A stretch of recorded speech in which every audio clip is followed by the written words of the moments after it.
ओम नमः शिवाय। श्रावण मास महत्तम अध्याय 7। हरे कृष्णा, राधे राधे। श्रावण मास महत्तम के अध्याय 6 में भगवान शिव ने ब्रह्मा पुत्र सनत कुमार को सोमवार के व्रत की कथा सुनाई। अब आज इस अध्याय में मंगला गौरी व्रत का वर्णन तथा व्रत कथा सुनेंगे। शुरू करते हैं। भगवान सदाशिव ने श्री सनत कुमार जी से कहा, हे सनत कुमार, अब मैं मंगलवार के व्रत का महत्तम सुनाऊंगा, ध्यान पूर्वक सुनो। इस व्रत के करने से वैधव्य का नाश होता है। विवाह होने के पश्चात 5 वर्षों तक यह व्रत करना चाहिए। इसका नाम मंगला गौरी व्रत है। यह पापों का नाश करने वाला है। विवाह के पश्चात श्रावण मास के प्रथम मंगलवार को यह व्रत आरंभ करना चाहिए। केले के खंभों से सुशोभित एक पुष्प मंडल बनाना चाहिए और उसे अनेक प्रकार के फलों तथा रेशमी वस्त्रों से सजाना चाहिए। उस मंडप में अपने सामर्थ्य के अनुसार देवी की सोने की प्रतिमा बनवा कर स्थापित करनी चाहिए। यदि सोने की प्रतिमा बनवाने की शक्ति ना हो तो अपनी सामर्थ्य के अनुसार किसी अन्य धातु की प्रतिमा बनवा कर स्थापित करनी चाहिए। उस प्रतिमा को 16 उपचारों से, 16 दूर्वा दलों से, 16 चावलों से तथा 16 चने की दाल के दानों से मंगला गौरी नामक देवी की पूजा करनी चाहिए और 16 बत्तियों से 16 दीपक जलाने चाहिए। दही तथा भात का नैवेद्य भक्ति पूर्वक अर्पित करना चाहिए। देवी के पास ही पत्थर का सिलबट्टा स्थापित करना चाहिए। 5 वर्ष तक इस प्रकार से करने के पश्चात उद्यापन करना चाहिए। फिर माता को बायना प्रदान करना चाहिए। अब बायने के संबंध में सुनो। अपनी सामर्थ्य के अनुसार एक पल सोने की प्रतिमा बनवानी चाहिए या आधे पल या आधे से भी आधे पल की प्रतिमा बनवानी चाहिए।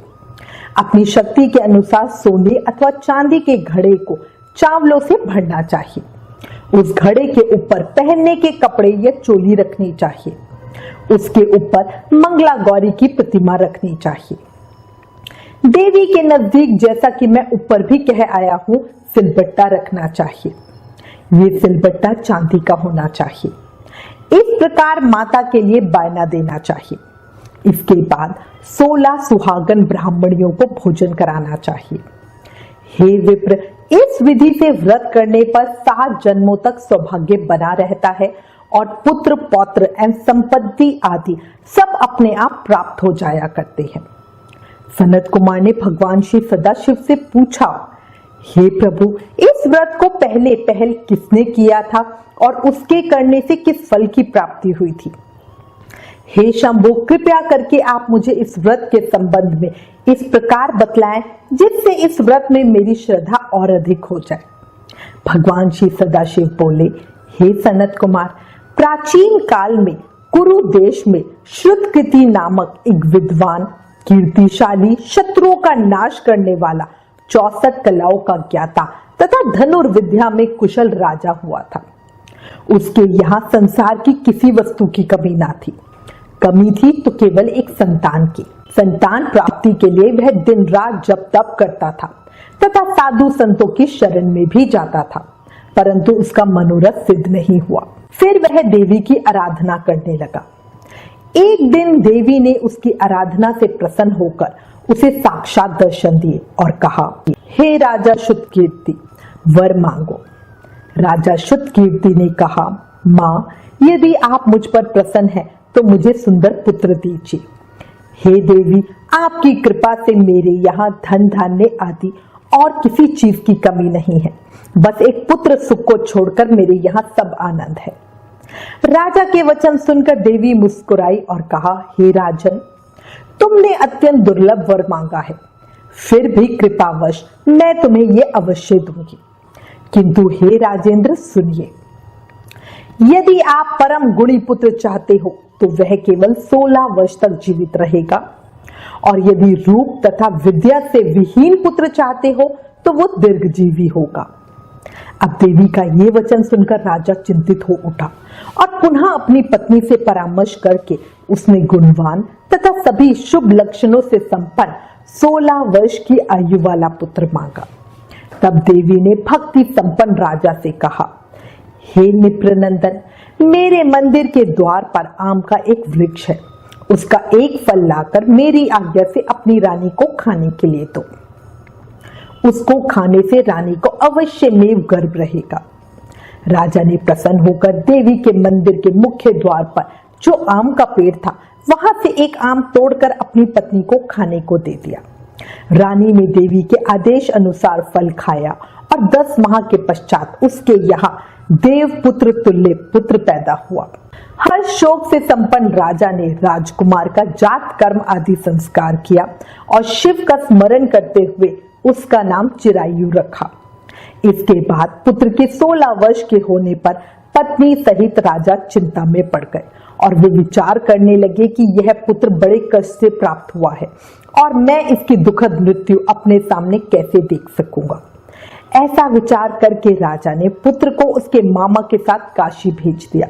प्रस्थान के समय राजा की पत्नी ने अपने भाई से कहा कि आप लोग करपटिका वेश यानी गुप्त वेश धारण करके मेरे पुत्र को काशी ले जाइए।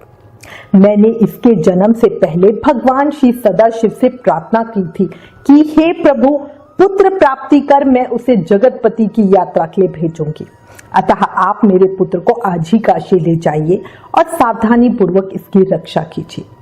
रानी का भाई अपनी बहन की बात सुनकर भांजे को साथ लेकर काशी चला गया। कई दिनों तक चलते चलते वह आनंद नामक नगर में पहुंचा। वहां सब प्रकार की समृद्धियों से संपन्न वीरसेन नाम वाला राजा रहता था। वह अति वीर, शास्त्र ज्ञाता और कुशल नीतिज्ञ था। उसके राज्य में चाहू और शांति थी, उसका कोई शत्रु भी नहीं था। उस राजा की एक सर्व लक्षण संपन्न, युवा अवस्था प्राप्त, मनोहर तथा रूप लावण्यमयी मंगला गौरी नामक कन्या थी। वह कन्या अपने रूप लावण्य के कारण चारों दिशाओं में प्रसिद्ध थी। वह इतनी सुंदर थी मानो वह राजकुमारी आकाश के चांद की तुलना में धरती का चांद हो। जिस समय राजकुमार चिरायु तथा उसका मामा आनंद नगर में शहर से बाहर के शाही बगीचे में पहुंचे, उस समय राजकुमारी मंगला गौरी अपनी सखी सहेलियों के साथ वहीं खेल रही थी। राजकुमार चिरायु तथा उसका मामा खेलती हुई लड़कियों को देखने लगे। खेलती हुई लड़कियों में से एक ने क्रोध में भरकर राजकुमार को रंडा अपशब्द कहा। इस पर राजकुमारी ने अपनी उस सखी को डांटा और कहा, हे सुखी, तुमने उन्हें अपशब्द क्यों कहा? मेरी कोई भी सखी ऐसी अमंगल वाणी बोलने वाली नहीं है। उसकी सखी अत्यंत लज्जित हुई और उसने क्षमा मांगी। राजकुमारी ने उसे बतलाया कि मंगला गौरी के वर और व्रत के प्रभाव से मेरे हाथ से जिनके भी माथे पे चावल गिर जाएंगे, उनके साथ मेरा विवाह हो जाने पर यदि वह अल्पायु वाला भी हो तो भी चिरायु वाला हो जाएगा। इसके बाद वह सभी कन्याएं अपने अपने घर चली गई। उसी दिन राजकुमारी का विवाह था। बहलीक देश के दृढ़धर्मा नामक राजा के सुकेतु नाम वाले पुत्र के साथ उसका विवाह निश्चित किया गया था। वह सुकेतु विद्याहीन, कुरूप तथा बहरा था। तब सुकेतु के साथ आए हुए उन लोगों ने विचार किया कि इस समय कोई दूसरा श्रेष्ठ वर ले जाना चाहिए और विवाह संपन्न हो जाने के बाद वहां सुकेतु पहुंच जाए। उन लोगों ने चिरायु के मामा के पास जाकर याचना की कि आप इस बालक को हमें दे दीजिए, जिससे हमारा कार्य सिद्ध हो जाए। इस पृथ्वी पर परोपकार के समान दूसरा कोई धर्म नहीं। उनकी बात सुनकर चिरायु का मामा मन ही मन बहुत प्रसन्न हुआ, क्योंकि इसने उपवन में पहले ही कन्या मंगला गौरी की बात सुन ली थी। फिर भी उसने एक बार कहा, आप लोग इसलिए किस लिए मांग रहे हैं? कार्य की सिद्धि हेतु वस्त्र, अलंकार आदि मांगे जाते हैं, वर तो कहीं भी नहीं मांगा जाता। तथापि आप लोगों का सम्मान रखने के लिए मैं इसे दे रहा हूं। इसके बाद चिरायु को वहां ले जाकर उन लोगों ने विवाह संपन्न कराया। सप्तपदी आदि के हो जाने पर रात्रि में शिव पार्वती की प्रतिमा के समक्ष उस चिरायु ने हर्षयुक्त होकर मंगला गौरी के साथ शयन किया। उसी दिन चिरायु के 16 वर्ष पूर्ण हो चुके थे और अर्धरात्रि में साक्षात काल सर्प रूप में वहां आ गए। इसी बीच संयोगवश राजकुमारी जाग गई। उसने उस महासर्प को वहां देखा और वह भय से व्याकुल होकर कांपने लगी।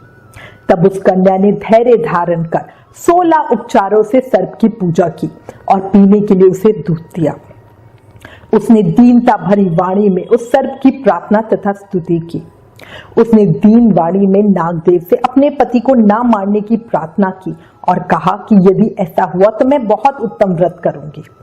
फिर प्रार्थना करते हुए कहा, ये जिस तरह से चिरकाल तक जीवित रहे आप वैसा ही कीजिए। इस पर नागदेव राजकुमार को छोड़ अपने कमंडल के अंदर चले गए।